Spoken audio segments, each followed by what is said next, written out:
अगर आप भी चाहते हैं कि रुदल पंजनार के YouTube चैनल से अन्य कलाकार का वीडियो सबसे पहले आप तक पहुंचे, तो हमारे चैनल रुदल पंजनार को सब्सक्राइब करें और घंटी के निशान को अवश्य दबाएं। धन्यवाद।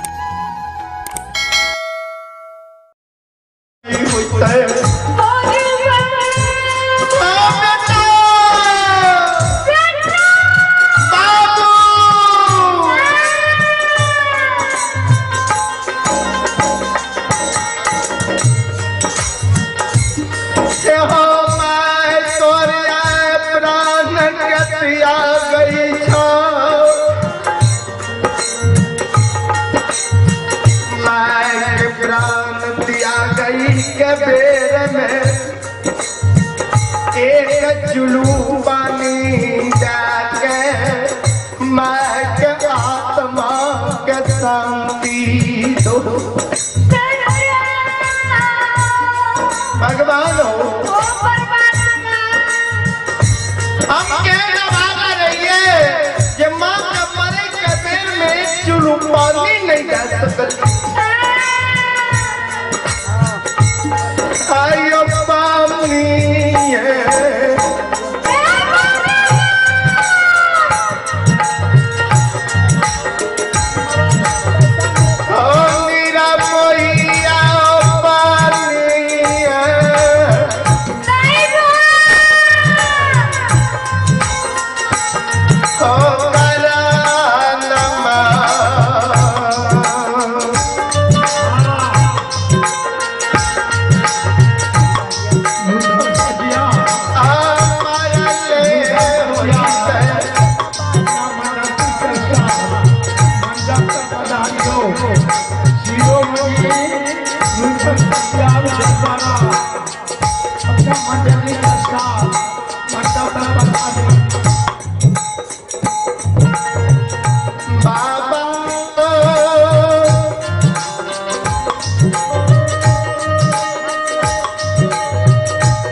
लगा के रोड पर घिसिया के शमशान में फेंकने हुई।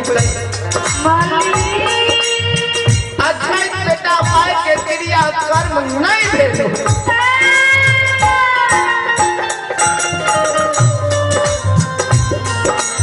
ठाकुर जी हो भगवान, समाज में हम देखे रहिए कोई बाबू भैया के माता पिता मरे रहे तो कांच मांग काट के लाल पियर के डोली फरकी बना के वही पर सुता के माँ के शमशान ले जाए और शमशान में बेटा आग डाल के माँ के दाल संस्कार किया जाए। हम मन में सोचने रहिए कि माँ हमर मरते लाल पियर के डोली फरकी बना के माय के शमशान ले जेबे, माय के मुंह में आग दे के माय के ठाकुर जी माँ के मुंह में आग दे के माय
के हो गई पर एक दो दिन में एक दो मास में पाया कल एक खेतली जंगल जंगल हो बियाई नारी हमारा घर में नहीं हो ए परमात्मा ए ठाकुर जी भगवान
दुनिया संसार करलक बाबा के महिमा या पार लगई ये सब बाबा के मंत्र भजई मंत्र धन से भजन करई ओकर बेरा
पुरस्कार के राशि विलास यादव के पोता सुजीत कुमार और सुमित कुमार और विधूत कुमार मुरला जी के ओर से बड़ी उदारी दिल से शारदा के साथ शानदार 21 रुपए की पुरस्कार भेजे और आपके पिता गोदीलाल पंडित कटलूमर सुपुत्र अमित कुमार सुमित कुमार दोनों भाई की ओर से बड़ी उदारी दिल से शारदा के साथ शानदार 11 रुपए के पुरस्कार आए हैं। और आप ज्योति बाबा के जीने में अंगद पंडित आप अंगद पंडित के माता जी की ओर से बड़ी उदारी दिल से शारदा के साथ शानदार 51 रुपए के पुरस्कार भेजे।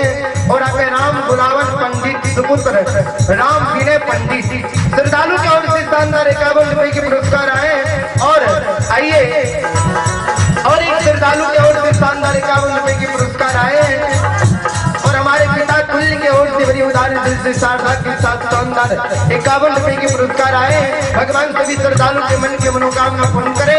जय हो दानी महाराज की जय हो, उनके समस्त परिवार की जय हो।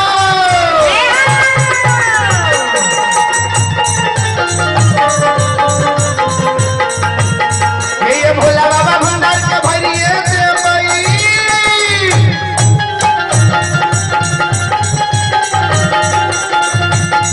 ये भोला बाबा भंडार के भरिए से भई जानी कदी सरस्वती जलई हमतन गुलता संतन छोरता दिल में सबैया से बक गई हो बिगड़न कागज से बक के बनई हो।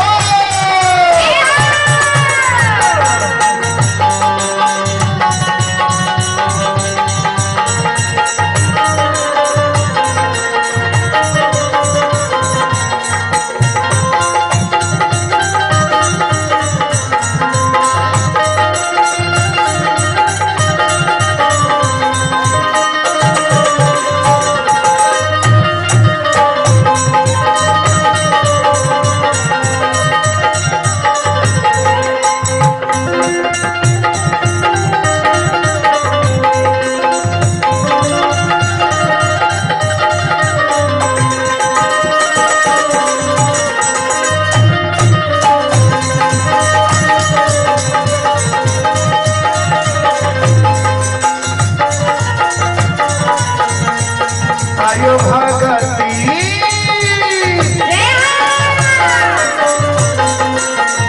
समाज बाबा भगती भजन के अरे सिलवायो परमात्मा